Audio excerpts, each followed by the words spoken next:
Hello everyone, welcome to Eklavya स्नातक। आज हम देखेंगे BA program and pol science honour semester 5 your law your right subject unit 4। इससे पहले हम यूनिट 1, 2, 3 कवर कर चुके हैं। अगर आपने ना देखी हो तो ज़रूर देखें। यूनिट 4 को हम 2 पार्ट में कवर करेंगे। पार्ट 1 इसका आ चुका है, अगर आपने ना देखी हो तो ज़रूर देखें। ये हमारा पार्ट 2 है। इसी के साथ ये चैप्टर जो है ख़त्म हो जाएगा हमारी यूनिट 4। ड्यू SOL NCOL सभी के लिए इंपॉर्टेंट लेक्चर रहेगा। जैसे कि मैंने आपको बताया, यूनिट 4 जो है हमारी 2 पार्ट में हमने डिवाइड की थी। पार्ट 1 हमारा आ चुका है, अगर आपने ना देखी हो ज़रूर देख लें। ये हमारा पार्ट 2 है। इसी के साथ ख़त्म हो जाएगी हमारी पूरी यूनिट 4। उसके बाद हम यूनिट 5 को भी जल्दी करेंगे।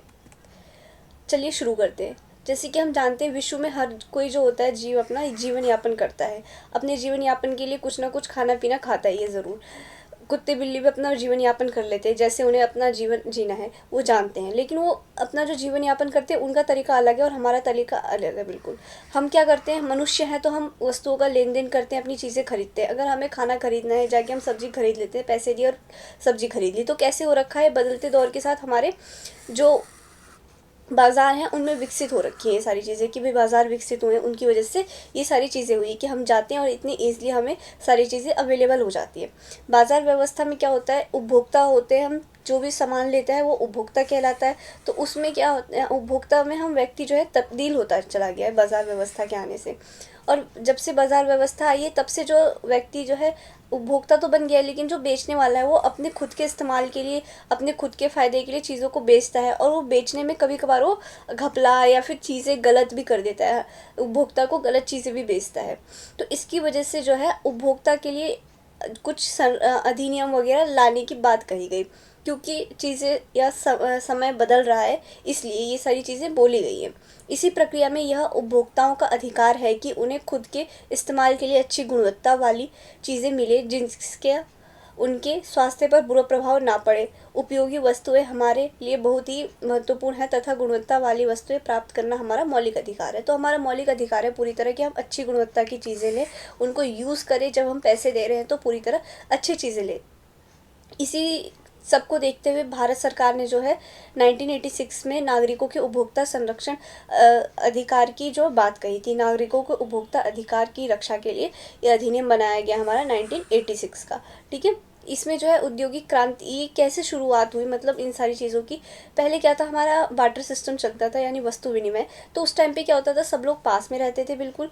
और पास में रहने की वजह से हम लोग जानते थे कि भाई हमने इससे ये चावल लिया है, ये आटा लिया है, गेहूँ लिया है, तो हम जानते हैं कि भाई वो हमें धोखा नहीं देगा। और हम अगर वो हमारे साथ ऐसा करेगा तो अगली बार जब वो चीज़ लेने आएगा भाई हम भी उसे वैसे ही दे देंगे।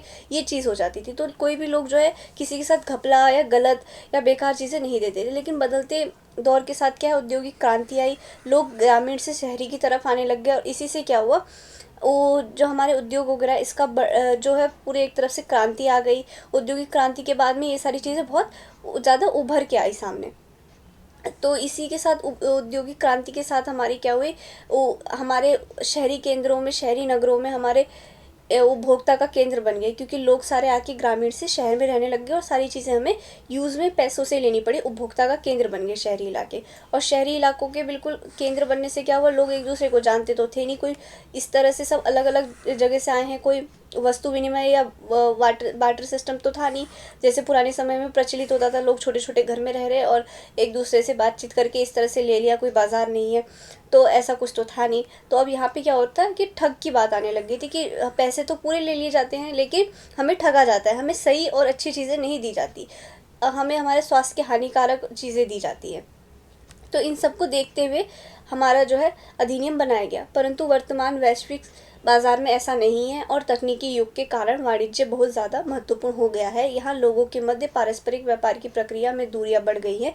इसलिए प्रतियोगी बाजार में विश्वसनीयता का पहलू अब उत्पादकों और विक्रेताओं का समर्थन करता है, ना उपभोक्ताओं का। वही है कि अब सब हमारे जो है बाजार व्यवस्था आ गई है, तो उसके कारण क्या हो रखा है, सब प्रतियोगी बन गए एक दूसरे के। हमारा सामान इतना बिक रहा है, तुम्हारा कितना बिक रहा है। इस तरह से सारी चीज़ें एक तरह से प्रतिद्वंदी बन गया है बाज़ार। तो उसके चक्कर में लोगों ने विश्वसनीयता छोड़ दी है। उपभोक्ता के जो है, लोग बस किसी भी तरह ज़्यादा से ज़्यादा पैसा कमाना चाह रहे हैं, विक्रेताओं को उल्लू बना के ठग के इस तरह से। और उससे क्या होता है, जो हम लेने वाले उपभोक्ता होते हैं, उस सामान को ले रहे हैं, उनके स्वास्थ्य पर बुरा असर पड़ता है। तो हमारे लिए सरकार ने कदम उठाया है कि भाई ऐसा कुछ होना चाहिए जिसमें हम जाके अपनी शिकायत दर्ज करवा सकें, उपभोक्ता बता सके कि हाँ हमारे साथ गलत हुआ है, हमारे सामान सही नहीं मिला। तो तकनीकी और वैश्वीकरण के युग में व्यवस्थित व्यक्ति को उपभोक्ता होने के नाते अपने अधिकारों की जानकारी होनी चाहिए, क्योंकि हर कोई यहाँ पे उपभोक्ता है। कुछ ना कुछ सामान का हम उपभोग कर रहे हैं। वस्तु को खरीदना या सेवाएं लेते हुए एक जागरूक ग्राहक बनकर उत्पादक की संगठन सूची देखकर और उत्पादक की गुणवत्ता की जांच तर्कपूर्ण रूप से व्यवहार करना चाहिए। व्यक्ति को वस्तुओं को खरीदते समय आसपास के वातावरण पर उसके प्रभावितता को भी ध्यान में रखना चाहिए। तो जो भी हमारे हमारे जागरूक उपभोक्ता होता है, उससे क्या करना चाहिए, कोई भी सामान लेने से पहले एक बार पीछे देख लेना चाहिए लिस्ट में कि ये सारी चीज़ें सही हैं कि नहीं है। कुछ ऐसी गलत चीज़ें तो नहीं है जो हमारी सेहत को हानिकारक है, हमारे लिए बेकार है, कुछ ऐसा तो नहीं है, या फिर हमसे ज़्यादा पैसे तो नहीं लिए जा रहे। इस तरह से हमें खुद ही जागरूक बनना पड़ेगा अपने लिए। इसी तरह से सरकार ने इसी कदम पर आगे बढ़ाते हुए एक आपने बिल्कुल सुना होगा, जागो ग्राहक जागो, वो इसी के तहत निकाला गया था ताकि लोग ज़्यादा से ज़्यादा जागरूक हो सकें। अब देखते हैं हम उपभोक्ता की क्या परिभाषा लिखी गई है हमारे अधिनियम के अंदर। इस अधिनियम में 2(1)(d) के अंदर एक भाग में उपभोक्ता क्या होता है उसकी परिभाषा ली गई है। जो व्यक्ति खुद के इस्तेमाल के लिए चीज़ें खरीदता है उसे उपभोक्ता माना जाता है। इसमें एक बात ये भी आप अभी पढ़ेंगे आगे जाके इसी वीडियो में लास्ट में, जब इसका हम कमियाँ देखेंगे, इसकी एक कमियाँ कहें या फिर इसकी परिभाषा कहें, जो इसका वस्तु का यूज़ कर रहा है। मान लीजिए कोई चीज़ बनाई है, ठीक है, ये ए चीज़ बनाई है, ठीक है, ए व्यापारी के पास सबसे पहले बनी, तो ये बड़ी मंडी में है, और इसके पास ये छोटे व्यापारी के पास आई बी के पास, और उसके पास सी जो है ये उपभोक्ता है, ये कस्टमर है हमारा, ठीक है, जो यूज़ करने वाला है। तो जो बी वाला है वो भी तो यहाँ से चीज़ें ले रहा है, लेकिन ये सबसे बड़ी बात ये है कि जो बी वाला है उपभोक्ता अधिनियम के अंदर, वो जो बी वाला है उसको कस्टमर नहीं समझा जाता, उसको उपभोक्ता नहीं समझा जाता, क्योंकि वो चीज़ जो है अपनी यूज़ के लिए नहीं ले रहा, इसलिए उसे उपभोक्ता नहीं समझते। जो थर्ड है हमारा सी, उसी को कस्टमर समझा जाता है। तो ये एक कमी भी है कि अगर यहीं पे अगर हम इसको भी बी वाले को भी एक उपभोक्ता के रूप में लें तो यहीं पे समझ जाएगा कि हाँ इस चीज़ में, ये सामान में ये गलती है, तो वो सामान की गलती जो है यहीं पे पकड़ी जाएगी और आगे नहीं जाएगी कस्टमर के पास। तो ये एक कमी भी है इसकी। लेकिन फ़िलहाल हम इसकी अगर परिभाषा में देखें तो परिभाषा में ये जो व्यक्ति वस्तु का उपयोग करता है, सेवा खरीदता है, उसे हम कहेंगे उपभोक्ता, ठीक है। जो हमारा लास्ट है कंज्यूमर है, कस्टमर है, वो जो चीज़ों को कंज्यूम कर रहा है उसे हम कस्टमर कहेंगे। अब देखते हैं भारत में उपभोक्ता संरक्षण अधिनियम का इतिहास। तो सबसे पहले हमें इतिहास जानना ज़रूरी है कि आखिर ये इतिहास से कैसे आगे बना, ये किस तरह से बन के आया है, कितना लंबा इतिहास रहा है। भारत में उपभोक्तावाद का विकास 1960 तथा 70 के दशक में हुआ। यहाँ पर 1980 के दशक में मध्य वर्ग उपभोक्ता से प्रभावित हुआ। उपभोक्ता के संरक्षण की प्रक्रिया 1986 उपभोक्ता का संरक्षण अधिनियम 1986 लागू होने के बाद थी। इसे उपभोक्ताओं के हितों की रक्षा करने तथा उनकी शिकायतों का निवारण करने के लिए लागू किया गया। बहुत ज़्यादा जो है ये शिकायतें आने लग गई थी उस टाइम पे कि बहुत ज़्यादा हमारे साथ गलत हो रहा है, हमें अच्छे प्रोडक्ट नहीं मिल रहे हैं। और ज़्यादातर कौन प्रभावित हुआ इन सब चीज़ों से? मध्यम वर्ग, क्योंकि मध्यम वर्गीय हमेशा पिसता है इन सब चीज़ों में, क्योंकि जो हमारे नीचे थे लोअर क्लास वो तो ज़्यादा चीज़ें खरीदते ही नहीं थे, तो ज़्यादा प्रभावित नहीं हुए। वो मेन चीज़ें खरीदते थे, उनकी जो दाल चावल रोटी, जो अपना रोटी कपड़ा मकान है वो उतना ही खरीदते थे। लेकिन मध्यम वर्ग जो है वो थोड़ी उपभोग की चीज़ें खरीदता है, और उसी के लिए जो हमारे पूंजीपति होते हैं वो बनाते हैं। तो पूंजीपति अपने प्रॉफिट के लिए ऐसी ऐसी चीज़ें बनाते हैं जिनसे जो प्रभावित होते हैं मध्यम वर्ग के लोग हुए प्रभावित। और इसीलिए जो है 1986 में उपभोक्ता संरक्षण अधिनियम आया था, और इसको जो है लागू करने के पीछे यही था कि लोगों के हित के, उपभोक्ताओं के हितों की रक्षा की जा सके, उनकी शिकायत सुनने वाली कोई ऐसी प्लेटफॉर्म तो हो। इस अधिनियम के अंतर्गत कोई भी न्याय शुल्क नहीं देना पड़ता। इस अधिनियम के अंतर्गत किसी भी उपभोक्ता को वकील शामिल करने की ज़रूरत नहीं पड़ती है, क्योंकि लोग अपना मामला खुद ही लड़ सकते हैं, खुद अपनी बात रख सकते हैं, तो इसमें किसी वकील की ज़रूरत नहीं है, आपको कोई शुल्क नहीं देना है। इस तरह की बातें कही गई है इसके अंदर, ताकि लोग आके अपनी कंज्यूमर राइट्स में अपने बोल सके बातें कि हमारे साथ गलत हुआ है भाई। इस उपभोक्ता किसी मान्यता प्राप्त संघ के द्वारा भी शिकायत दर्ज करवा सकते हैं। उपभोक्ता संरक्षण अधिनियम 1986 के अंतर्गत उपभोक्ताओं के अधिकार, अब उपभोक्ता जो है हमारा कस्टमर जो है उसे क्या क्या अधिकार दिए गए हैं वो सारी बात है। तो बहुत सारे अधिकार है, जैसे कि हमारे उपभोक्ता का शिक्षा का अधिकार है, सुरक्षा का अधिकार है, निवारण का अधिकार है, और हमारे चुनने का अधिकार है, सूचना का अधिकार है, सुने जाने का अधिकार है। तो ये सारे हमें अधिकार दिए गए हैं इसके अंदर। तो अब इन्हें अधिकारों जो है एक एक अधिकार को अच्छे से समझते हैं। सबसे पहले शिक्षा का, उपभोक्ता की शिक्षा का अधिकार का मतलब ये है कि जो उपभोक्ता यानी हम खरीदार जो है, हमें पता होना चाहिए कि आखिर क्या क्या चीज़ें होती है। हमें पता होना चाहिए कि जो हम सामान लेने जा रहे हैं उसके पीछे सारी जो है चीज़ें लिखी है। अगर आप चिप्स का पैकेट लेने में जाते हैं उसमें सब लिखा रहता है कि शुगर इतने ग्राम है, फैट इतने ग्राम है, इस तरह से पूरी चीज़ें लिखी रहती है। तो हमें यही करना चाहिए, पीछे सारी डिटेल हम देख के तब कोई भी सामान लें। और कोई हमें प्राइस में ज़्यादा तो नहीं दे रहा है, ये चीज़ों का भी हमें ध्यान रखना है। तो सारी चीज़ें हम ध्यान में रख के करें। तो ये हमें जब उपभोक्ता तो हम ही हैं जो लोग चीज़ों का यूज़ कर रहे हैं, तो हमें शिक्षा का अधिकार होना चाहिए, हमें पता होनी चाहिए सारी चीज़ें। पता कैसे होंगी, जब हम औपचारिक शिक्षण व्यवस्था में जो है शैक्षणिक संस्थानों में इन सब चीज़ों के बारे में जागरूक होंगे, पढ़ेंगे, तभी तो पता चलेगा हमें इन सब चीज़ों के बारे में। तभी बच्चों को NCERTs में भी ये चैप्टर्स दिए जाते हैं ताकि बच्चे इन सब चीज़ों को जान सके, समझ सके। और आपने देखा होगा फॉरेन कंट्री में जो भी लोग होते हैं वो हर एक सामान पीछे देख के लिया करते हैं कि क्या क्या इसके अंदर जो इंग्रेडिएंट्स शामिल हैं, ये सारी चीज़ें वो देख के लिया करते हैं। उपभोक्ता को ऐसी जानकारी प्रदान करवाने का जो है अधिकार है। तो पहला हमने देख लिया कि उपभोक्ता को क्या अधिकार है, शिक्षा का अधिकार। दूसरा है सुरक्षा का अधिकार। अगर हमारे साथ कुछ गलत हुआ है तो उसकी जो है हम कहाँ जाएं उसकी बात के लिए, तो उसका हमें सुरक्षा का एक अधिकार होना चाहिए। उपभोक्ताओं को उन वस्तुओं और सेवाओं का व्यापार करने के विरुद्ध सुरक्षा प्रदान करता है जो उनके जीवन और संपत्ति के लिए खतरा है। यह अधिकार मुख्य रूप से दवाइयों और जो स्वास्थ्य देखभाल वगैरह है उनमें होता है, क्योंकि खाद्यान्न वगैरह में, क्योंकि ये दिया गया है सुरक्षा का अधिकार। तो दवाइयों में और हमारी जो खाद्यान्न वस्तु होती है उनमें होता है कि जीवन और संपत्ति का जो भी आप चीज़ें खा रहे हैं वो पूरी टेस्टेड है, पूरी सही है, इस तरह की चीज़ें इसमें होती है। अगर नहीं है तो हम उसके खिलाफ केस कर सकते हैं। तो हमें सुरक्षा मिली हुई है। उपभोक्ता संरक्षण अधिनियम के द्वारा उपभोक्ता न्यायालय स्थापित किए गए हैं। बहुत सारे न्यायालय स्थापित किए गए हैं। जैसे हम न्यायालय के अंदर पढ़ते हैं, हमारा निचली अदालत होती है, फिर उच्च न्यायालय होता है, फिर सर्वोच्च न्यायालय होता है। उसी तरह उपभोक्ता के लिए अलग से न्यायालय स्थापित किए गए हैं जहाँ पे सिर्फ कंज्यूमर राइट्स के जो कोर्ट्स होते हैं वो हैं। पहले जिला स्तर पे जो है जिला उपभोक्ता का होता है, राज्य स्तर पे राज्य उपभोक्ता विवाद निवारण आयोग होता है, और राष्ट्रीय स्तर पर राष्ट्रीय उपभोक्ता निवारण आयोग होता है। इस तरह से आयोग बनाए गए हैं जहाँ पे हमारी जाके बात सुनी जा सकती है। सुनवाई के अधिकार का अर्थ, अब सुनवाई के अधिकार भी हमें मिला हुआ है। तो उपभोक्ता के पास सुनवाई का अधिकार हो, यह अधिनियम उपभोक्ताओं की गारंटी देता है कि किसी उद्देश्य से बनाई गई फोरम पर उसके हितों का उचित रूप से ध्यान दिया जाए। इस अधिनियम में यह भी सुनिश्चित करता है कि उपभोक्ता किसी भी खराब वस्तु या सेवा के विरुद्ध बिना किसी डर के अपनी शिकायत दर्ज करवा सकते हैं। यहाँ तक कि ऐसी वेबसाइट बनाई गई है जिस पर उपभोक्ता अपनी शिकायत दर्ज करवा सकते हैं, जिसके बाद की जांच की जाती है और उसका समाधान करने के बाद उपभोक्ता न्यायालय में जाकर न्यायालय के पास भेजता है। मतलब वही है कि हमें सुनवाई का अधिकार है। बहुत सारे हमारे लिए फॉर्म्स वगैरह बनाए गए हैं जिसके बारे में हम आगे भी वीडियो में चर्चा करेंगे कि फॉर्म्स बनाए गए हैं उस पर आके हम क्या कर सकते हैं, अपनी शिकायत वगैरह दर्ज करवा सकते हैं। अगर कोई व्यक्ति जाके उसे टाइम नहीं हो रहा, भाई वहाँ पे शिकायत दर्ज नहीं करवा सकता, किसी का डर है, तो घर बैठे अब तो ऑनलाइन वेबसाइट भी बनाई गई है जिस पे आप अपनी शिकायत दर्ज करवा सकते हैं। वहाँ पे आपकी जो बात होगी सुनी जाएगी, जांच पड़ताल होगी। चुनने का अधिकार जो है, अब जो है हमारा मार्केट इतना बड़ा है, वहाँ पे जो है पूरी तरह से एक कोई फिक्स मूल्य नहीं रखा है सरकार ने कि रोटी का भाई हर जगह जो रोटी है वो सेम प्राइस पे मिलेगी। रोटी किसी भी होटल में जाओ आपको 10 रुपये की मिलेगी, ऐसा कुछ फिक्स नहीं रखा है सरकार ने इन सारी चीज़ों में छूट दे रखी है कर के अकॉर्डिंग।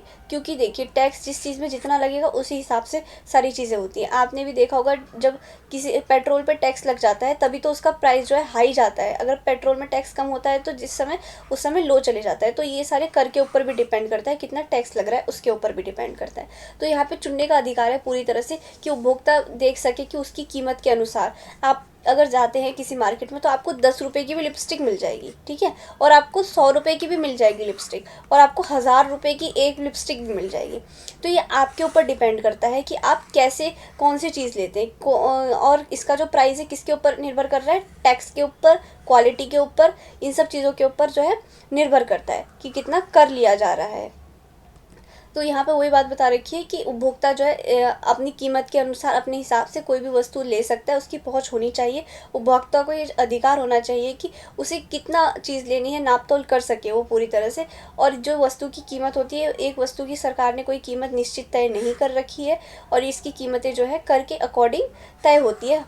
इसलिए हम देखते हैं हर चीज़ की अलग अलग कीमतें होती है। सूचना का अधिकार इस अधिनियम द्वारा प्रदान किया गया यह महत्वपूर्ण अधिकार है। यह अधिनियम उपभोक्ताओं को वस्तु की गुणवत्ता, मात्रा, शुद्धता, मजबूती तथा कीमत के बारे में जानकारी पाने का अधिकार है। तो हम जो भी हमारे सूचना का अधिकार के तहत ही हमारी जो भी चीज़ें होती हैं उनके पीछे लिखा रहता है कि क्या क्या चीज़ें हैं इस प्रोडक्ट के अंदर, क्योंकि वो हमें सूचना देता है कि इसके अंदर ये इंग्रेडिएंट्स डाले गए हैं। ये जो है हमें सूचना के अधिकार के अंदर ही पता चला है कि ये तत्व हमने इसके अंदर डाले हैं, और जिसके हिसाब से हम देख सके कि हाँ भाई हमें इस चीज़ से एलर्जी या हमें बचाव करना है, तो हम उस हिसाब से खुद देख सके। तो हमें सूचना का अधिकार मिलना चाहिए। पहले ऐसा होता था कि जब ये अधिकार नहीं थे हमारे पास, तो लोग कुछ भी इस तरह से लिख देते थे या लिखते ही नहीं थे, तो व्यक्ति को, सामने वाले को पता ही नहीं चल पाता था क्या है क्या नहीं।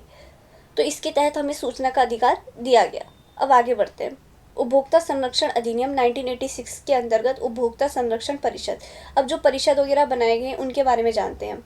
यह अधिनियम जो है केंद्रीय स्तर पर केंद्रीय उपभोक्ता परिषद बनाया गया, राज्य स्तर पर राज्य उपभोक्ता परिषद और जिला स्तर पर जिला उपभोक्ता परीक्षण बनाया गया है। इसकी जो है स्थापना और विवेचना के बारे में चर्चा करते हैं।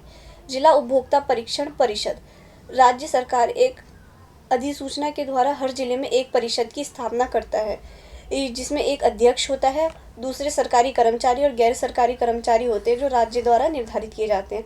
हर जिला परिषद का उद्देश्य राज्य के अंतर्गत उपभोक्ताओं के अधिकारों को बढ़ावा देना होता है। जो है कुछ परिषद बनाए गए हैं, कुछ फॉरम बनाए गए। तो फॉर्म जो है वो अलग है। फॉर्म का मतलब है जहाँ पे पूरी तरह से सुनवाई होती है। इसके बारे में हम आगे अभी वीडियो में चर्चा करेंगे। तो ये क्या है, परिषद है। इसमें भी का भी काम उन्हीं की तरह थोड़ा बहुत सेम है। तो ये क्या करते हैं, जिला स्तर पे बनाए गए हैं और एक जिले में एक तो होते ही है, और उसकी इसमें जो है सरकारी कर्मचारी, एक अध्यक्ष होगा, एक सरकारी कर्मचारी, गैर सरकारी कर्मचारी होते हैं, और राज्य स्तर पर ये सारी चीज़ें देखते हैं कि उपभोक्ता की जो है हमारे ज़िले में, हमारे राज्य में स्थिति ठीक है कि नहीं, उनके अधिकारों को देखा जा रहा है कि नहीं। उसी तरह से राज्य उपभोक्ता संरक्षण परिषद भी होता है। इसे राज्य सरकार अधिसूचना द्वारा स्थापित किया गया है। इसमें उपभोक्ता मामलों पर प्रभारी मंत्री और दूसरे सरकारी और गैर सरकारी सदस्य जिनकी संख्या अधिकतम 10 होगी। यह अधिकारी उन हितों का प्रतिनिधित्व करता है जिन्हें राज्य सरकार निर्धारित करती है। हर राज्य सरकार का उद्देश्य उपभोक्ता संरक्षण अधिनियम के भाग 6 के अनुसार राज्य के अंतर्गत उपभोक्ताओं के अधिकारों को मजबूत बनाना और तथा रक्षा करना है। तो इसमें वही सारी बातें बता रखी है। राज्य सरकार द्वारा ये निर्धारित होता है। अधिकतम इसमें जो संख्या होती है 10 होती है। और कौन कौन होते हैं इसमें, प्रभारी मंत्री हो गया, जो भी उस समय मंत्री होगा, सरकारी कर्मचारी और गैर सरकारी कर्मचारी। इसमें संख्या कितनी बता दी गई है, हमें 10 संख्या बता दी गई है। अधिकतम उनके हितों की रक्षा करते हैं, ये सारी बात कह दी गई है। इसी तरह हम राष्ट्रीय के या केंद्र के उपभोक्ता संरक्षण अधिनियम को देखते हैं। इस अधिनियम को केंद्र सरकार द्वारा सरकारी राजपत्र में अधिसूचना देकर स्थापित किया गया है। इसमें जो है अधिकतम सदस्य 150 हो सकते हैं और उपभोक्ता मामलों से निपटने वाली यह एक उच्च संस्था है। अब आगे बढ़ते हैं इसी के साथ हम इसमें जिन्होंने उपभोक्ता मामलों का प्रभारी मंत्री और दूसरे सरकारी और गैर सरकारी सदस्यों को निर्धारित हितों का प्रतिनिधित्व करते हैं, उन्हें शामिल किया गया है। परिषद के कार्यकाल की अवधि 3 साल है। इस परिषद के द्वारा बहुत सारे काम करने वाले समूह का भी निर्माण किए जाने का प्रावधान किया गया है। तो ये इनकी जो अवधि है 3 साल बता दी गई है और प्रभारी मंत्री द्वारा ये सारी चीज़ें चलाई जाती हैं। अब देखते हैं हम, ये हमारी मेन चीज़ आ जाती है। हमने अभी जैसे देखा कि परिषद थे, परिषद और फॉर्म जो है अलग अलग है। जिला फोरम अलग है, राज्य आयोग या फॉर्म अलग है और राष्ट्रीय आयोग या फॉर्म अलग है। तो अब इनके बारे में जानेंगे। जो सुनवाई वगैरह होती है वो हमारी फॉर्म्स में होती है।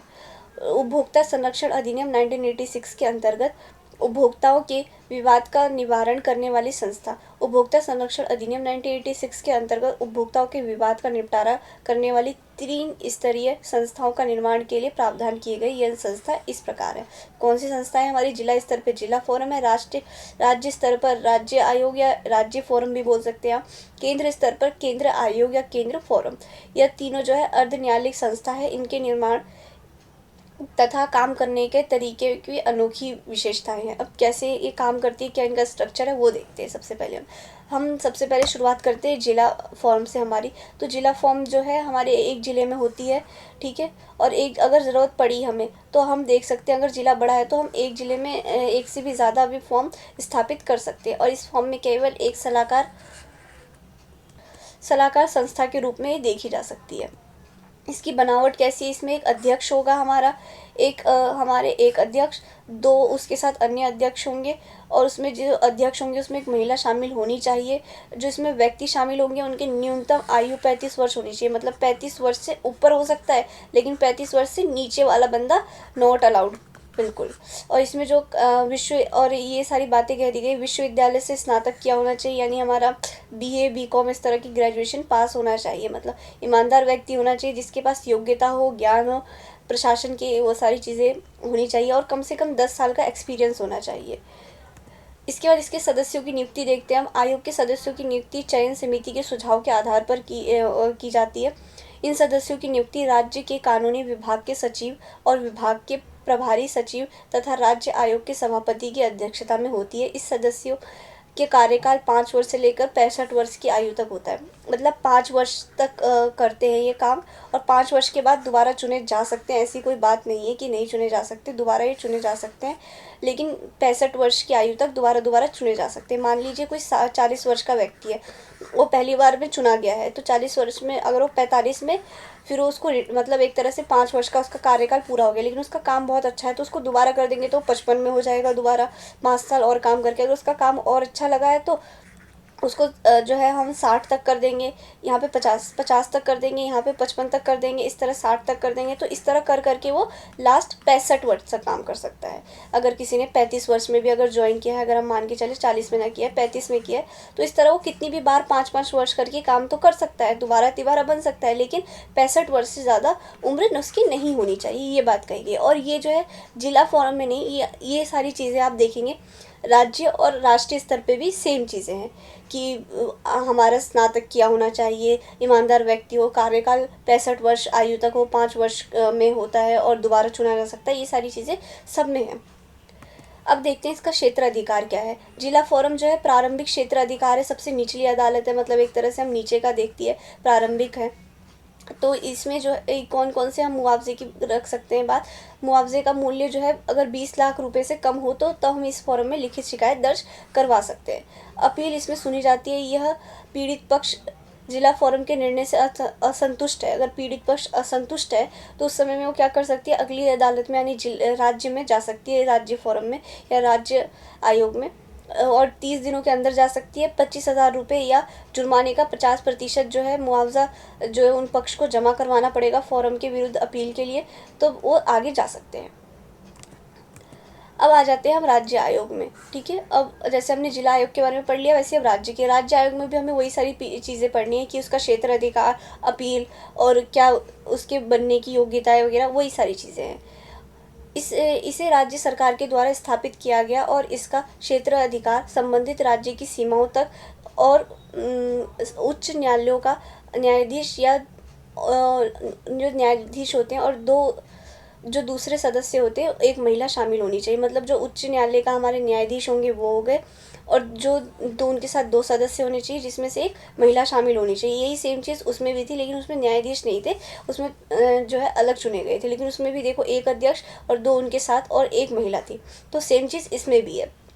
इसमें जो है अध्यक्ष बनने के लिए वही सारी चीज़ें, 35 वर्ष से कम आयु नहीं होनी चाहिए, स्नातक किया होना चाहिए, अच्छी डिग्री होनी चाहिए और कम से कम 10 साल का एक्सपीरियंस होना चाहिए, ईमानदार व्यक्ति होना चाहिए, 50% 10 साल तक जो है कम से कम एक्सपीरियंस होना चाहिए, और कानूनी, वाणिज्य और ये सारे जो है हमारे अर्थशास्त्र में, वाणिज्य में, उद्योग में, इन सब कार्यों में अच्छा एक्सपीरियंस होना चाहिए। और ज़्यादा से ज़्यादा इसमें 50% जो है सदस्य उनमें से हो सकते हैं जो न्यायिक पृष्ठभूमि से रहे हो। मतलब जो पहले वकील या इस तरह से न्यायाधीश के किसी पद पे कहीं पे उन्होंने काम किया हो, तो 50% ऐसे लोग हो सकते हैं। क्यों हो सकते हैं भाई? क्योंकि वो पहले से वेल क्वालिफाइड है और वो जो है पहले से अनुभवी होंगे और उन्हें प्रशासन की अच्छी जानकारी होगी, तो 50% ऐसे लोग लिए गए हैं।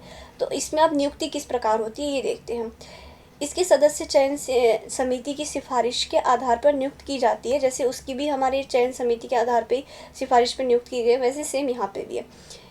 इन सदस्यों की नियुक्ति राज्य आयोग के को सभापति की अध्यक्षता में होती है। राज्य आयोग के अध्यक्ष अनुपस्थिति में राज्य सरकार यह मामला उच्च न्यायालय को सौंप सकती है ताकि वह अध्यक्ष के रूप में कार्य करे। इसके सदस्यों का कार्यकाल 5 वर्ष से लेकर 67 वर्ष तक की रखा गया है। तो इसमें जो है उसमें 65 वर्ष का दिया गया है, लेकिन यहाँ पे 67 कर दिया गया है।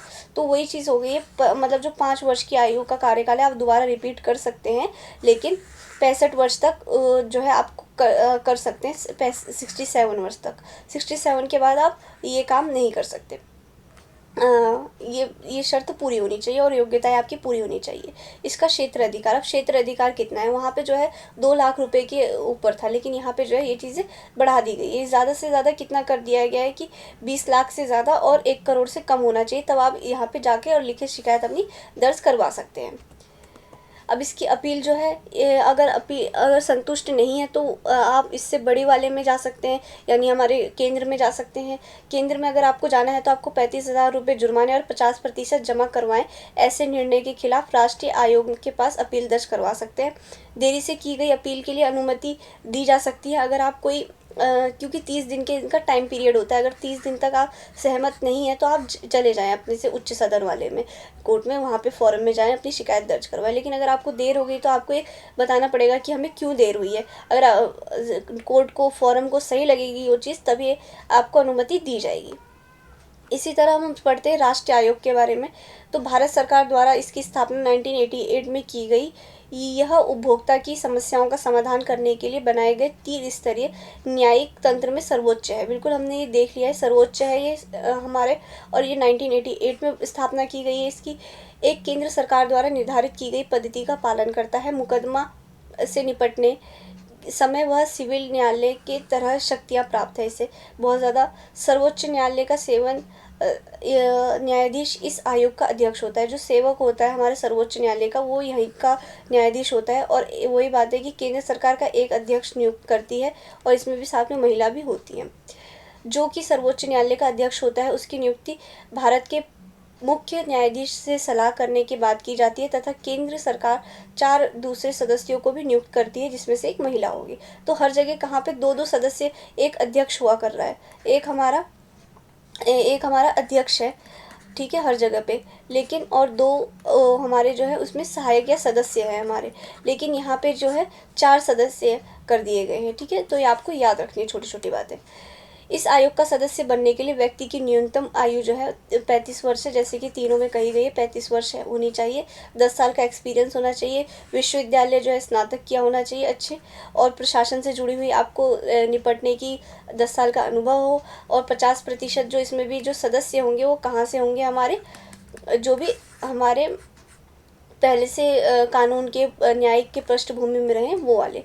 अब इसके सदस्यों की नियुक्ति किस प्रकार होगी वो चीज़ें देखते हैं हम। तो इस आयोग के सदस्यों की नियुक्ति चयन समिति के सुझाव पर आधारित की जाती है। इन सदस्यों की नियुक्ति केंद्र सरकार के कानूनी मामलों के विभाग के सचिव और विभाग के उप सचिव जो होते हैं उनके हिसाब से होती है। इनके सदस्यों का कार्यकाल 5 वर्ष से लेकर 70 वर्ष तक किया गया है। तो आप देख सकते हैं 5 वर्ष तो सब में है, ठीक है, ये चीज़ कॉमन है। सबसे पहले जिला स्तर पे क्या किया गया था, 65 वर्ष, उसके बाद में किया गया है 67, और यहाँ पे 70 वर्ष कर दिया गया है। तो ये चीज़ें आप छोटी छोटी सी चीज़ें बिल्कुल 2-2 मिनट में आपको याद हो जाएंगी। अगर आप एक कॉपी पे इस तरह भी 3 यहाँ पे इस तरह से 3 लाइनें बनाइए और यहाँ पे सब चीज़ें ये लिख लीजिए। इसका क्षेत्र अधिकार क्या है, अपील क्या क्या है, ऐसे 3 बना लीजिए। अपील यहाँ पे कितने से कितने के लिए कर सकते हैं, यहाँ पे अपील कितने के लिए कर सकते हैं, इसका क्षेत्र अधिकार क्या है, इसकी एज क्या है, इसकी एज क्या है। इस तरह से आपको बहुत ईजिली याद हो जाएंगे।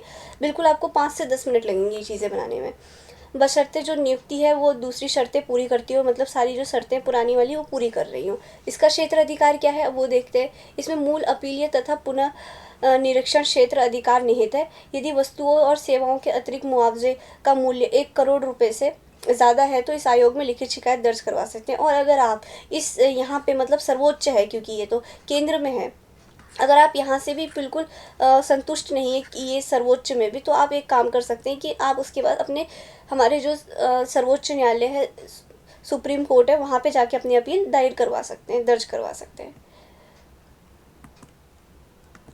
चलिए अब आगे देखते हैं। शिकायत प्राप्त करने के बाद इस आयोग शिकायत को उस पक्ष के विरुद्ध शिकायत दर्ज की गई को बुलाता है। यदि आयोग की ज़रूरत महसूस हो तो वह वस्तुओं की प्रयोगशाला में भेजता है। अगर इसमें वही बात कही गई है कि अगर शिकायत दर्ज करवा सकते हैं आप, और शिकायत दर्ज करवाने के बाद अगर ज़रूरत पड़ी तो जो भी सामान के खिलाफ आपने शिकायत दर्ज करवाई है उस सामान को जो है यहाँ पे प्रयोगशाला वगैरह में भी भेजा जा सकता है, पूरा एक्शन लिया जाएगा उसके खिलाफ, ताकि उसकी जांच की जा सके और जांच की रिपोर्ट पर विचार विमर्श करने के बाद आयोग को खराब वस्तुओं को बदलने और सेवा से हटाने का आदेश देने का अधिकार है। हानि होने पर यह आयोग उत्पादकों को मुआवजा देने या सुरक्षा प्रावधानों का पालन करने का आदेश भी दे सकता है। अपील, अब इसमें अपील के बारे में भी बताया गया है कि कौन कौन अपील क्या कर सकता है। अगर पीड़ित पक्ष है वो राष्ट्रीय आयोग का निर्णय से असंतुष्ट है तो वो क्या कर सकता है, 30 दिन के भीतर जो है सर्वोच्च न्यायालय में जा सकता है अपने केस को लेके, और 50,000 या जुर्माने और 50% जमा करवा के ऐसे निर्णय के खिलाफ भारत के सर्वोच्च न्यायालय में अपील दर्ज करवा सकते हैं। यह ध्यान देने की बात है कि उपभोक्ता संरक्षण अधिनियम 1986 के उद्देश्य को प्राप्त करने के लिए राष्ट्रीय आयोग को भी सभी राज्य आयोग पर प्रशासनिक नियंत्रण दिया गया है। अब हम आगे देखते हैं कि इसका मूल्यांकन किस तरह से किया गया है। मतलब मूल्यांकन में हम ये बात देखेंगे कि ये जो उपभोक्ता संरक्षण अधिनियम हमारा लागू तो कर दिया गया, लेकिन इसमें क्या कमी रह गई, क्या चीज़ें रह गई हैं, वो सारी चीज़ें हम देखेंगे, एक तरह से कमियाँ। तो उपभोक्ता संरक्षण अधिनियम 1986 में बहुत सारी कमियाँ पाई गई है, जिसके आधार पर बहुत सारे विद्वानों ने इस अधिनियम की आलोचना की है। अब क्या क्या कमी है उसको हम देखते हैं। यदि एक व्यक्ति वस्तु को दोबारा बेचने या फिर वाणिज्य उद्देश्य से खरीदता है तो ऐसे व्यक्तियों को उपभोक्ता की परिभाषा से बाहर रखा जाता है। जो मैंने आपको बात बताई थी वही बात यहाँ पे बोली गई है जो मैंने सबसे स्टार्टिंग में बताई थी। अगर आप ए है, मतलब आपने कोई सामान बनवाया है, और आप बी, मतलब कोई मंडी वाला है आपसे 100 पैकेट 200 पैकेट बिस्किट का खरीदता है, आपने 1000 पैकेट बनाए, ठीक है, और इसने आपसे जो है 500 पैकेट खरीद लिए, लेकिन इसने अब 500 पैकेट अपने खाने के लिए थोड़ी खरीदे, इसने तो अपनी दुकान में बेचने के लिए, जो कस्टमर है उसे बेचने के लिए रखे हैं। और उसके बाद में तो यहाँ पे क्या है, इस परिभाषा में अभी ये बोला गया है कि जो वस्तु का यूज़ कर रहा है वही है हमारा कस्टमर, और वही जो है अगर इस बिस्किट में कोई ख़राबी है तो वही जाके जो है बोल सकता है। जो बीच वाला है उसका तो कोई रोल ही नहीं रह गया ना इसमें।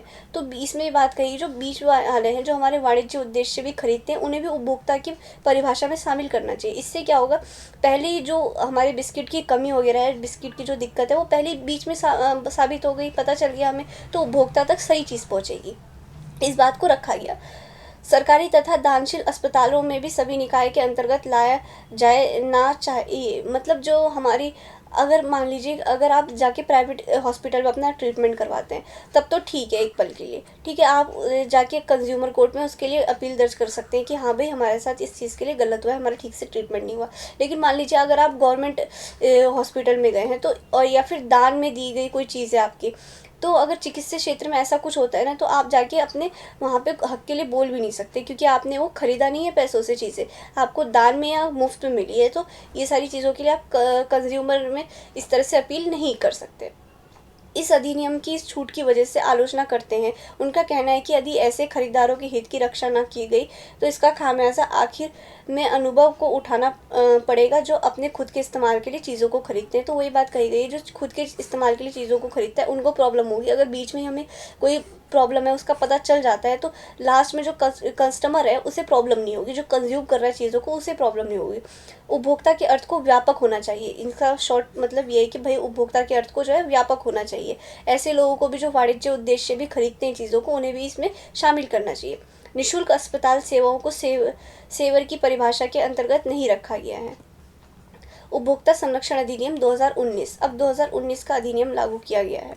हमने जब देख लिया हमारे पहले वाले अधिनियम में प्रॉब्लम थी, तब ये हमारे नए अधिनियम को लागू किया गया। जब हमारा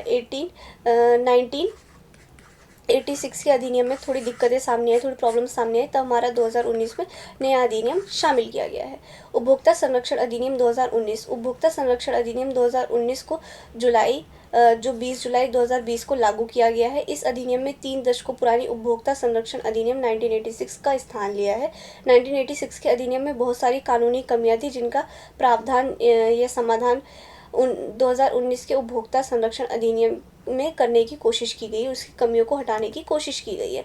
अब तक तकनीकी युग में जीवन जी रहे हैं जो उपभोक्ता संरक्षण से संबंधित नई चुनौतियों को लेकर सामने आए हैं। बिल्कुल सही बात है, इसमें ये सारी बात की गई है। इसमें कुछ नया, इसका जो दायरा है 1986 में क्या है, पुराना हो गया है काफ़ी ज़्यादा, और 2020 वाला जो है हमारे यहाँ 19 वाला कह लीजिए, ये इसका दायरा व्यापक करता है। क्योंकि जो पहले है ई कॉमर्स वेबसाइट इतनी नहीं थी, ठीक है, जो हम ऑनलाइन शॉपिंग वगैरह करते हैं। अगर किसी को ऑनलाइन शॉपिंग में, अगर जैसे अब देखा होगा आपने, किसी के साबुन आ जाते हैं फ़ोन की जगह, किसी का क्या किसी का क्या, अगर हमारी ये सारी चीज़ों को हम कंज्यूमर में ना रखें, उपभोक्ता संरक्षण अधिनियम के अंदर ना रखें, तो क्या होगा भाई, उपभोक्ता उसके लिए कुछ केस ही दर्ज नहीं कर पाएगा, लोगों के साथ ऐसी चीज़ें होती रहेंगी। तो 2019 वाला जो है इसके क्षेत्र को व्यापक करता है। जो हमारे नए तकनीकी युग आ रहे हैं, नई चीज़ें आ रही है, उसको इसमें शामिल किया गया है।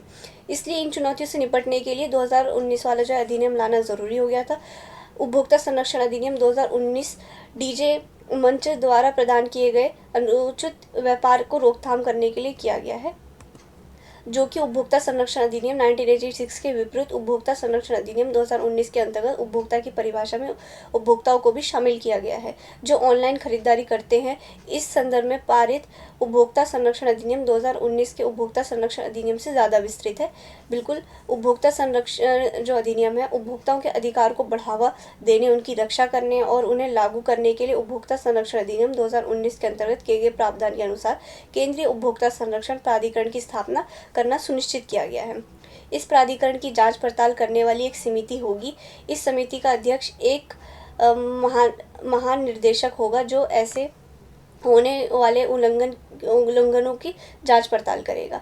केंद्रीय उपभोक्ता संरक्षण प्राधिकरण कार्य उपभोक्ताओं के अधिकारों का उल्लंघन करने पर जांच पड़ताल करना, यह उपयुक्त फोरम पर जांच करना, ये सारी चीज़ें इसमें बात कही है। मतलब जो मेन स्ट्रक्चर है फोरम वगैरह का, वो सारी चीज़ों को चेंज नहीं किया गया है नए में, लेकिन बस दायरा बढ़ा दिया गया है। इसके साथ ही संबंधी उत्पादकों को व्यापारिक विज्ञापनों, दाताओं, प्रचारकों, प्रशासनों को निर्देशित देना होगा कि या तो वे झूठ प्रचार करना रोक दे या उन्हें परिवर्तन कर दे। जो झूठे हमारे प्रचार वगैरह किए जाते हैं, या तो प्रचार करना रोक दें, या जो बात है प्रचार में कही जाती है, जितने वादे ठोके जाते हैं, जितनी बात कही जाती है, उनको पूरा करें। यह उन वस्तुओं और सेवाओं को वापस लेने जो कि खतरनाक हो, भुगतान किए गए पैसे वापस करने जैसे कि बिल से परिभाषित किया गया है। झूठे और गलत विज्ञापनों के लिए न्यूज़ प्रचारकों और उत्पादकों पर 10 लाख रुपए तक जुर्माना, 2 साल की जेल की कैद की सज़ा निर्धारित कर दी गई है। आगे ऐसे अपराध के लिए किए गए जाने पर 50 लाख तक जुर्माना और 5 वर्ष की जेल का प्रावधान। तो इसमें देखिए कितना ज़्यादा विस्तृत दायरा कर दिया गया, क्योंकि 1986 में इतनी ज़्यादा चीज़ें नहीं होती थी, टीवी वगैरह इतनी टेक्नोलॉजी नहीं थी। तो इसमें जो है न्यूज़ के प्रचारक वगैरह, ई कॉमर्स वेबसाइट वगैरह, ऑनलाइन शॉपिंग वगैरह, इसको लाया गया। तो इसमें जो है जुर्माने का उसमें पूरी तरह से बताया गया है कि 10 लाख तक का आपको जुर्माना और 2 साल की कैद हो सकती है। और अगर दोबारा ये अपराध करते हुए आप पाए गए तो आपको 50 लाख तक जुर्माना और 5 वर्ष की सज़ा हो सकती है। अधिनियम के अंतर्गत 5 लाख तक की वस्तुओं की कीमत तक जुर्माना, मुकदमा दर्ज कराने की कोई फीस नहीं होगी। जो पहले की उसमें क्या है, जो चीज़ें हैं ना, वो काफ़ी कम है। जैसे पहले में क्या था, 2 लाख से आप कुछ करवा सकते हैं, 2 लाख से 10,000 तक, 10 लाख तक, इस तरह की चीज़ें जो है जिला फोरम में आप जाके करवा सकते हैं। लेकिन यहाँ पे जो है दायरा विस्तृत कर दिया गया है अब, क्योंकि उस समय में लोग कम थे, पैसे धनराशि कम थी, तो लोग इन्वेस्टमेंट भी कम करते थे। लेकिन अब तो इन्वेस्टमेंट बहुत ज़्यादा है, तो इस हिसाब से आप 5 लाख तक की अगर आपकी जुर्माने की कोई भी बात है, तो आप जाके उसको बिना फीस के आप मुकदमा दर्ज करवा सकते हैं। अब जिला उपभोक्ता विवाद निवारण आयोग में उन शिकायतों को देखिए जिसमें वस्तुओं और सेवाओं की कीमत 1 करोड़ से ज़्यादा हो। राज्य उपभोक्ता विवाद निवारण आयोग शिकायतों पर ध्यान देगा जिसमें वस्तुओं सेवाओं की कीमत 10 लाख से ज़्यादा होगी और 10 करोड़ तक की होगी, वहाँ पे भी देखा जाएगा। यदि वस्तुओं की और सेवाओं की कीमत 10 करोड़ से ज़्यादा होगी तो राष्ट्रीय उपभोक्ता आयोग में देखा जाएगा। तो आप इसको जैसे मैंने आपको बताया कि आप इस तरह से 3 लाइन जो बनाएंगे, उसमें आप इस तरह से लिखिएगा कि न्यू वाले में ये एक, मतलब पहले पूरा ऊपर तक लिख लीजिएगा अपील वगैरह करके, पूरा 1986 वाले का। उसके बाद जो नया वाला है उसमें आप लिख लीजिएगा कि क्या क्या परिवर्तन आए हैं। पहले तो परिवर्तन में यही परिवर्तन है हमारा सबसे बड़ा, ई कॉमर्स वगैरह और जो न्यूज़ वगैरह की विज्ञापन वगैरह उनको शामिल किया गया। उसके बाद ये सारी चीज़ें इस तरह से लिख लीजिएगा कि 1 करोड़ का जो है अब कर दिया गया, 1 करोड़ और उससे ज़्यादा का इसमें कर दिया गया है। और पहले जो है इससे कम था। और इसमें 10 लाख से जो है 10 करोड़ तक की चीज़ों को रखा गया है, और इसमें 10 करोड़ से आगे की जो चीज़ें उसको रखा गया है। तो इसके लिए आप जा सकते हैं, मतलब जो क्षेत्र है, जो पैसा है, उसका भी दायरा विस्तृत कर दिया गया है। वर्तमान उपभोक्ता संरक्षण अधिनियम में 5 लाख तक की फीस की वस्तुओं की सेवाओं के लिए कोई फीस नहीं देनी पड़ेगी आपको। अंततः बहुत सारी चिकित्सीय सेवाएं जिनकी कीमत 5 लाख तक है, अब ऐसे मामलों के बिना किसी फीस के मुकदमा दर्ज करवा सकते हैं। अधिनियम में दूरसंचार सेवाओं को परिभाषित में जोड़ा गया है, ताकि दूरसंचार सेवाओं में 2000 जो दूरसंचार के हमारे सेवाएं हैं, नए अधिनियम में क्या किया गया है, दूरसंचार की सेवाओं को लाया गया है। ऑनलाइन वेबसाइट की जो चीज़ें मंगाए हैं उन्हें लाया गया है। चिकित्सा की चीज़ों को लाया गया है, हमारी जो हमारे चिकित्सा की जितने हमारे चीज़ें कही गई है उसे शामिल किया गया है। ये सारी चीज़ें जो है नई जोड़ी गई हैं हमारे, और विज्ञापन की चीज़ों को हमारा जोड़ा गया है। तो ये सारी चीज़ों को आप लिखिए। यदि उनके उत्पादन किसी भी प्रकार का नुकसान करता है तो उसके परिणाम स्वरूप उपभोक्ताओं को किसी भी प्रकार का नुकसान या उनकी मृत्यु हो जाए, इस स्थिति में क्या होगा, उपभोक्ता संरक्षण अधिनियम 2019 के तहत उत्पादक, उत्पादन विक्रेता और सेवा प्रदान करने वालों को उत्तरदायी बनता है। अगर कोई ऐसी चीज़ बना दी जिससे किसी की मृत्यु हो जाती है, तो इसमें क्या होगा, उत्पादक जो होगा और उत्पादन और विक्रेता करता जो सेवा प्रदान करने वाला है, सभी उत्तरदायी माने जाएंगे। लेकिन उत्पादन और विक्रेता और सेवा प्रदान करने वालों की तुलना में उत्पादन जो कर रहा है, जो निर्माण कर रहा है, उसकी जो है आर्थिक जिम्मेदारी ज़्यादा है, क्योंकि उसने गलत चीज़ बनाई है। बाकियों को तो नहीं पता था, विक्रेता को या सेवा प्रदान करने वाले को, कि इसमें क्या चीज़ है, गलत है कि सही है। उसने तो टेस्ट करके खा के नहीं देखा। लेकिन जो आपकी फैक्ट्री में बन रही है चीज़ें, उसको तो आपको ध्यान में रखना चाहिए था। उपयुक्त प्रावधान ई वाणिज्य मंच पर भी लागू किया गया है। मतलब ई वाणिज्य वाले वही है, ई कॉमर्स वेबसाइट, हमारी ऑनलाइन शॉपिंग्स। उपभोक्ता संरक्षण अधिनियम 2019 में भोजन की विस्तृत परिभाषा को सम्मिलित किया गया है, जो कि खाद्य तथा मानक अधिनियम 2006 के अंतर्गत परिभाषित किया गया है। इस कदम की मदद से अब बहुत सारे भोजन पहुंचाने वाले मंचों पर भी उपभोक्ता संरक्षण अधिनियम के दायरे में आ गई, जैसे हमारी जोमैटो और ये सारी चीज़ें, अलग अलग वेबसाइट वगैरह जो है हमारे, जिससे हम फूड ऑर्डरिंग करते हैं, इन्हें भी ई कॉमर्स के अंदर रखा गया है। तो ये भी जो हमारे उपभोक्ता संरक्षण अधिनियम के अंदर 2019 में लाई गई है। नया अधिनियम, अगर कोई खाना खाता है हमारे जोमेटो वगैरह इस तरह की वेबसाइट से और उसे कुछ हो जाता है, तो अगर इस तरह के प्रावधान में उन्हें नहीं लाया जाएगा, तो वो इंसान बोल नहीं सकता कि मेरे साथ गलत हुआ है, कि मेरे साथ क्या हुआ, मतलब कहीं शिकायत जाके दर्ज नहीं करवा सकता। लेकिन इसे अधिनियम में लाने से यही फ़ायदा हुआ, अब जाके वो अपनी शिकायत दर्ज भी करवा सकता है। नया अधिनियम मध्यस्थता रखने के लिए एक वैकल्पिक विवाद समाधान तंत्र प्रदान करता है। जो इसमें एक नई चीज़ ये भी है कि इसमें एक समाधान, वैकल्पिक समाधान का रखा गया। अगर कोई आउट ऑफ द कोर्ट फैसला करना चाहता है, इस तरह से अगर आप कोई बोलता है कि चलो आपका इतना नुकसान हो रखा है मेरी वजह से, चलो आप मैं आपको इतना पैसे दे देता हूँ, बड़ी कंपनी वाला बोलता है, लेकिन आप केस वगैरह मत करो, इस तरह से बात हो जाती है बाहर। तो इसमें उसका भी प्रावधान है कि अगर वैकल्पिक तंत्र वगैरह का हो सकता है तो कोई बात नहीं, हमें उसमें भी मंजूरी है, जो कि न्यायालय निर्णय की लेने की प्रक्रिया को सरल बनाता है। क्योंकि इससे क्या हो रहा है, न्यायालय की निर्णय की जो प्रक्रिया सरल हो गई। अगर शीघ्र समझौता करने की गुंजाइश हो, तो सभी पक्ष उस पर सहमत हो, तो एक उपभोक्ता आयोग समझौता वार्ता करने के लिए शिकायत को भेजता है, और समझौता वार्ता वगैरह उनकी हो जाती है, जिससे आउट ऑफ द कोर्ट फैसला हो जाएगा, उनकी मध्यस्थता वगैरह हो जाएगी। और इससे अगर दोनों पक्ष संतुष्ट है तो कोई बात नहीं, ये चीज़ें चलती हैं।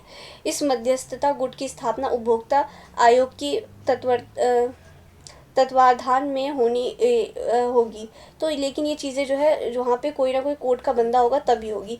क्योंकि कोर्ट को भी देखना होगा कहीं गलत तरीके से तो नहीं कर रहा, कहीं कोई बोल रहा है कि हमने आपके घर वालों को किडनैप कर लिया इसलिए आप फैसला वापस लो, इस तरह की चीज़ें तो नहीं है। तो किस तरह से आउट ऑफ द कोर्ट ये लोग फैसला जो कर रहे हैं, समझौता कर रहे हैं, तो किस बात से कर रहे हैं, ये भी देखना ज़रूरी है। लेकिन ऐसे समाधान जिन्हें समझौता वार्ता के लिए द्वारा किया गया है, इनके विरुद्ध कोई भी अपील नहीं की जाएगी। अब देखते हैं हम उपभोक्ता संरक्षण अधिनियम 2019 का आलोचनात्मक विश्लेषण। जैसे हमने 1986 वाले का आलोचनात्मक विश्लेषण किया था, उसी तरह से हम इसका भी आलोचनात्मक विश्लेषण करते हैं। ठीक है, इसकी भी जो कमियां हैं उनको जानेंगे।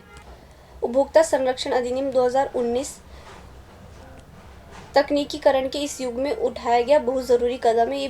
ये भी लोग मानते हैं। 1986 के अधिनियम की कमियों को वर्तमान उपभोक्ता संरक्षण अधिनियम 2019 दूर करने की कोशिश की गई है, लेकिन अभी भी कुछ मुद्दों पे जो है, इस पे जो है बात रखी गई है, मतलब तो वो चीज़ें सही नहीं हुई। जैसे कि हम देख सकते हैं, इसमें भी उपभोक्ता की जो है परिभाषा को चेंज नहीं किया गया है, उपभोक्ता की परिभाषा वही रखी गई है जो पहले थी। जो जो इससे क्या हुआ है कि जो वाणिज्य क्षेत्र में जो वहाँ पे दिक्कत थी वही सेम यहाँ पे कि परिभाषा चेंज नहीं की गई, तो जो लास्ट खरीदार है उसी के पे असर पड़ रहा है। जो हमारा बीच का है वाणिज्य वाला उद्देश्य से, उसको तो रखा ही नहीं गया इसमें, जिसका अर्थ है कि दोबारा से उन वस्तुओं को बेचने वाले अभी भी इसके अंतर्गत सुरक्षित नहीं है। इसका उपभोक्ता पर प्रभाव पड़ेगा, क्योंकि दोबारा बेचने वाले लोग अंतिम वस्तुओं का उत्पादन की लागत जोड़ने में खराब वस्तुओं की कीमत को भी जोड़ेगा। तो ये सारी दिक्कत जो है इसमें भी है। वहीं दूसरी तरफ 2019 का अधिनियम सब चिकित्सीय सेवा ऊपर लागू होता है जिन्हें खरीदा गया है, अर्थात यदि एक मरीज चिकित्सीय सेवाएं प्राप्त करने के लिए कीमत अदा कर रहा है तभी वह उपभोक्ता संरक्षण अधिनियम के अंतर आएगा, अन्यथा नहीं। इसका अर्थ यह है कि चिकित्सा सेवाएं जैसे चीज़ें मुफ्त या दान में दी गई हैं तो उनका इस अधिनियम में कोई स्थान नहीं है। अगर आपने पैसे पे करके प्राइवेट हॉस्पिटल से आप चीज़ें कर रहे हैं तब तो ठीक है, आप अपने उपभोक्ता संरक्षण अधिनियम के लिए जा सकते हैं कि हाँ हमारे साथ हॉस्पिटल ने गलत किया। लेकिन अगर आप किसी सरकारी हॉस्पिटल के लिए ये चीज़ें बोलते हैं तो इसका इसमें अधिकार नहीं दिया गया है। और दान में भी अगर चीज़ें की गई हैं तो उसमें भी नहीं। यह सिद्धांत सरकारी अस्पतालों पर लागू होता है, क्योंकि ये सिद्धांत तो सरकारी अस्पतालों पर लागू हो रहा है, क्योंकि वही लोग तो वही फ्री में दवाई वगैरह देते हैं। यदि एक सरकारी अस्पताल फीस लेता है तो उसकी सेवाएं उपभोक्ता संरक्षण अधिनियम में शामिल की जाएगी, जबकि निजी अस्पताल यदि दान के रूप में अपनी सेवाएं देता है तो उपभोक्ता संरक्षण अधिनियम के अंतर्गत शामिल नहीं किया जाएगा। तो वही कि अगर वो दान के रूप में दे रहा है तो तब तो हम उसे भाई अगर गलत भी करेगा तो हम उसे कंज्यूमर राइट्स में कोर्ट में वगैरह में नहीं ले जा सकते हैं। लेकिन अगर जो सरकारी अस्पताल में भी अगर फीस लेके चीज़ें दी जा रही है तो हम उसे ले जा सकते हैं। तो एक गलत चीज़ रखी गई है ये। इसी के साथ जो है हमारा यूनिट 4 ख़त्म होता है। अगर आपको वीडियो पसंद आई तो एकलव्य स्नातक को सब्सक्राइब करें, लाइक करें, वीडियो को अपने दोस्तों के साथ शेयर करें। अगर कोई भी डाउट कहीं पे रह गया हो तो आप कमेंट करके पूछ सकते हैं, आपके कमेंट का रिप्लाई ज़रूर दिया जाएगा। Thank you for watching.